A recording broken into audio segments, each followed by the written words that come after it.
ভাই আপনার আইডিতে আমি গিয়েছি, আপনার ভিডিও ভাইরাল হয় না, অল্প কিছু সমস্যা আছে। আপনার আইডির নাম ঠিক করে নেবেন।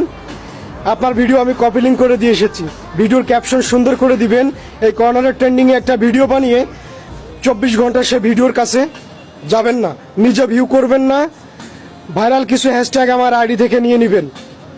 তাছাড়া আপনার আইডির সব কিছু ঠিক আছে, ইনশাল্লাহ লেগে থাকুন, ভিডিও ভাইরাল হবে আপনার। আসসালামু আলাইকুম।